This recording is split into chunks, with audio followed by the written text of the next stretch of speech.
بسم اللہ الرحمن الرحیم۔ ہدایہ ثانی کا سبق ہے۔ عبارت ملاحظہ فرمائیں۔ ومن امر رجلا بأن يزوج ابنته الصغيرة فزوجها والأب حاضر بشهادة رجل واحد سواهما جاز النكاح لأن الأب يجعل مباشرا لاتحاد المجلس فيكون الوكيل سفيرا ومعبرا فيبقى المزوج شاهدا وإن كان الأب غائبا لم يجوز لأن المجلس يختلف فلا يمكن أن يجعل الأب مباشرا وعلى هذا إذا زوج الأب ابنته البالغة بمحضر شاهد واحد إن كانت حاضرة جاز وإن كانت غائبة لا يجوز۔ ترجمہ سماعت فرمائے۔ ومن امر رجلا، اگر کسی آدمی نے دوسرے آدمی کو حکم دیا بأن يزوج ابنته کہ وہ اس کی بیٹی کا نکاح کرا دے، الصغیرۃ ایسی بیٹی جو کہ کیا ہے، صغیرہ ہے، چھوٹی ہے، یعنی صغیرہ سے مراد نابالغ، فزوجها اور اس وکیل نے، اس آدمی نے اس کا نکاح کرایا، والاب حاضر اس حال میں کہ باپ حاضر ہے، بشہادت رجل واحد ایک آدمی کی گواہی سے، سواہما جو اس اب اور وکیل کے علاوہ ہے، جاز النکاح تو نکاح جائز ہوگا، لأن الاب یجعل مباشرا اس لیے کہ یہاں پہ باپ کو مباشر یعنی عاقد بنایا گیا، لاتحاد المجلس اتحاد مجلس کی وجہ سے، فیکون الوکیل سفیرا و معبرا پس وکیل صرف سفیر اور معبر بنے گا، فیبقى المزوج شاہدن اور یہ مزوج جو ہے وہ گواہ کی صورت میں باقی رہے گا۔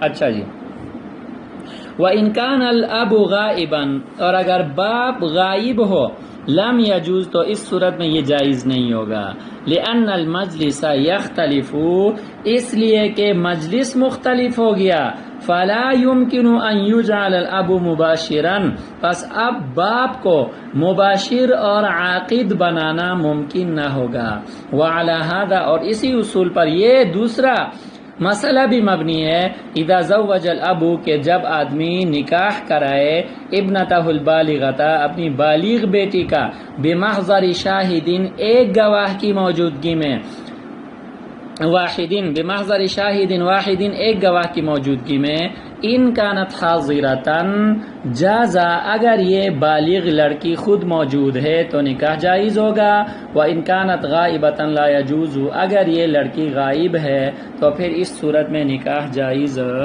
نہ ہوگا۔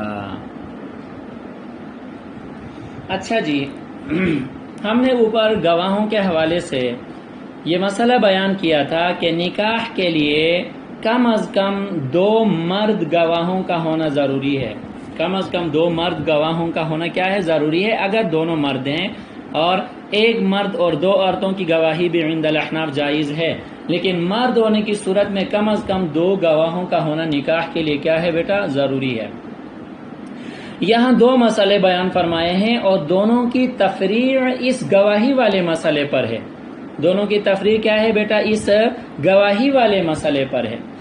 پہلی تفریع، پہلا مسئلہ یہ ہے کہ آدمی نمبر 1 نے آدمی نمبر 2 کو اپنا وکیل بنایا اپنی بیٹی کے نکاح کے لیے، کہ میں بھی میری یہ جو صغیرہ بیٹی، چھوٹی بیٹی صغیرہ یعنی نابالغ، آدمی نمبر 1 نے آدمی نمبر 2 کو اپنی نابالغ بیٹی کے نکاح کے لیے وکیل بنایا اور اس کو حکم دیا کہ میری اس نابالغ بیٹی کا کیا کرا دے، نکاح کرا دے۔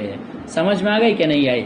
اب اس وکیل نے اس لڑکی کا نکاح کرا دیا، اس کی آگے 2 صورتیں بنیں گی۔ کتنی صورتیں بنیں گی؟ 2 صورتیں بنیں گی۔ پہلی صورت یہ ہے کہ اس وکیل نے اس نابالغ لڑکی کا نکاح کرا دیا ایک گواہ کی موجودگی میں، حال یہ ہے کہ یہ باپ خود بھی مجلس میں موجود ہے، باپ خود بھی مجلس میں کیا ہے؟ موجود ہے۔ یہ وہ صورت ہے کہ اس صورت میں نکاح منعقد ہوگا۔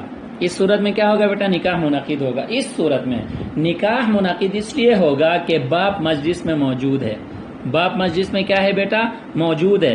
جب باپ مجلس میں خود موجود ہے تو ہم اس باپ کو عاقد بنائیں گے، گویا کہ یہ عقد نکاح، یہ باپ جو ہے نا وہ خود اپنی موجودگی میں اپنی بیٹی کا نکاح کرا رہا ہے۔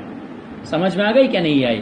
اور یہ جو وکیل ہے یہ سفیر محض ہوگا، صرف الفاظ کو نقل کرنے والا ہوگا، کیونکہ آپ لوگوں نے پڑھا ہے کہ اس اصل کے موجود ہوتے ہوئے فرع کا کام جو ہے نا وہ کیا ہوتا ہے؟ ختم ہو جاتا ہے۔ تو باپ جو کہ اصل موجود ہے اور وکیل جو ہے نا وہ کیا ہے؟ اس کے سامنے موجود ہے، تو یہاں پر ہم اصل باپ کو کیا بنائیں گے؟ عاقد بنائیں گے۔ اب دیکھیں، جب اصل باپ کو آپ نے عاقد بنایا تو آپ کے پاس دو گواہ باقی رہ گئے۔ کتنے گواہ باقی رہ گئے؟ دو گواہ۔ ایک گواہ وہ ہے جو خود گواہ تھا، آپ نے کہا تھا نا بشہادت رجل واحد، کہ وکیل نے باپ کی موجودگی میں اس کی نابالغ بیٹی کا نکاح ایک گواہ کی موجودگی میں کرایا۔ ایک گواہ موجود تھا کہ نہیں تھا؟ ایک گواہ موجود تھا۔ اب اس وکیل کو ہم دوسرا گواہ بنا لیں گے اور اس باپ کو ہم عاقد بنا لیں گے، تو باپ عاقد ہو گیا، ایک گواہ موجود ہے اور دوسرا یہ وکیل گواہ ہوگا، تو گویا کہ دو گواہ یہاں پہ موجود ہوئے، لہذا نکاح کیا ہوا؟ صحیح ہوا۔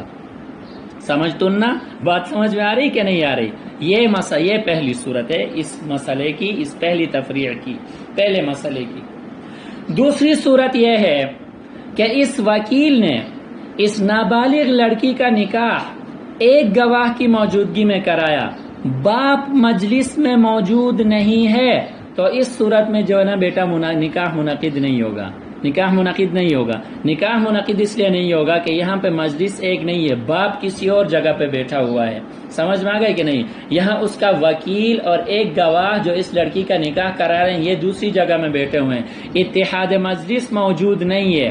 سمجھ میں آ گئی کہ نہیں آئی؟ تو لہٰذا یہاں ہم وکیل کو عاقد مان لیں گے۔ دیکھیں نا، پہلی صورت میں باپ خود موجود تھا، مجلس ایک تھی، اس لیے وہاں باپ کو عاقد بنایا، یہاں پہ باپ موجود نہیں ہے، تو وکیل کیا بنے گا؟ عاقد بنے گا۔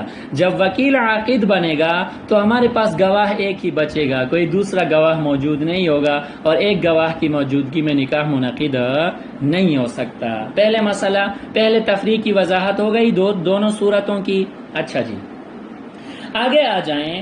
دوسرا مسئلہ، دوسری تفریع، اس کی بھی دو صورتیں ہیں۔ دوسرا مسئلہ یہ ہے کہ ایک آدمی نے اپنی بالغ بیٹی کا نکاح ایک گواہ کی موجودگی میں کرایا۔ یہاں پہ وہ وکیل والا مسئلہ نہیں ہے، سمجھ میں آ گئی کہ نہیں؟ وکیل نہیں ہے، آدمی خود کرا رہا ہے۔ ایک فرق یہ ہے۔ دوسرا فرق یہ ہے کہ وہاں صغیرہ بیٹی کا نکاح تھا اور یہاں کبیرہ کا نکاح ہے۔ دیکھیں ذرا، ایک آدمی نے اپنی بالغ بیٹی کا نکاح ایک گواہ کی موجودگی میں کرایا، اور وہ بیٹی خود یہ پہلی صورت ہے کہ بیٹی اس مجلس میں کیا ہے؟ خود موجود ہے۔ ٹھیک ہے بیٹا؟ دوسرا جو مسئلہ ہے، دوسری جو تفریع ہے، اس کی دو صورتیں ہیں۔ پہلی صورت یہ ہے کہ باپ نے اپنی بالغ بیٹی کا نکاح ایک گواہ کی موجودگی میں کرایا، حال یہ ہے کہ وہ بالغ بیٹی عقد کے وقت اس مجلس میں موجود ہے، تو اس صورت میں نکاح منعقد ہوگا۔ نکاح کیا ہوگا میرا بیٹا؟ منعقد ہوگا۔ نکاح منعقد اس لیے ہوگا کہ یہ لڑکی بالغ ہے اور مجلس عقد میں خود موجود ہے، اور آپ نے پڑھا ہے کہ بالغ کو اپنے نفس کی ولایت خود حاصل ہوتی ہے، وہ اپنے لیے عاقد خود بن سکتی ہے۔ سمجھ میں آئی کہ نہیں؟ اب دیکھیں، بالغ بیٹی مجلس عقد میں موجود ہے تو اس کو کیا مانیں گے؟ عاقد مانیں گے۔ اس لڑکی کو کیا مانیں گے بیٹا؟ عاقد مانیں گے۔ جب یہ لڑکی عاقد بن گئی، عاقدہ بن گئی، تو اب دو گواہ یہاں پہ موجود ہوئے۔ ایک تو وہ گواہ ہی ہے بمحضر شاہد واحد، اور دوسرا گواہ کون بنے گا؟ اس کا باپ بنے گا۔ دوسرا گواہ اس کا باپ بنے گا، کیونکہ اب یہاں پہ عاقد یہ لڑکی خود ہے تو باپ گواہ بنے گا، تو دو گواہ موجود ہوں گے، لہٰذا نکاح کیا ہوا؟ منعقد ہوا۔ سمجھ میں آئی بات؟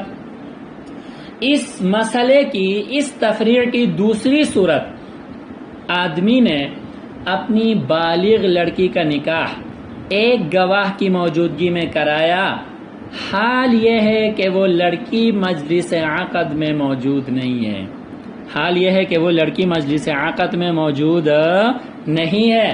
جب وہ لڑکی مجلس عقد میں موجود نہیں ہے، مجلس مختلف ہے، تو یہاں پر عاقد اس کا باپ ہوگا۔ عاقد کون ہوگا بیٹا؟ باپ ہوگا۔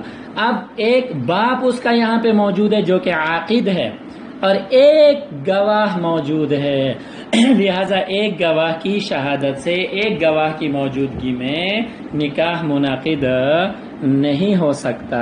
دونوں میں فرق ہے، سمجھ میں آگئی کہ نہیں؟ پہلے مسئلے کی، پہلے تفریق کی دونوں صورتیں، ان دونوں میں آپس میں فرق ہے، اور پھر دوسرا مسئلہ، دوسری تفریق کی دو صورتیں ہیں، دونوں صورتوں کا آپس میں کیا ہے؟ فرق ہے۔ اسی طرح تفریق نمبر 1 اور تفریق نمبر 2 میں بھی آپس میں صورت کے اعتبار سے کیا ہے اور حکم کے اعتبار سے فرق ہے، لہٰذا اس کو خوب اچھی طرح سمجھ جائیں۔ وآخر دعوانا الحمدللہ رب العالمین۔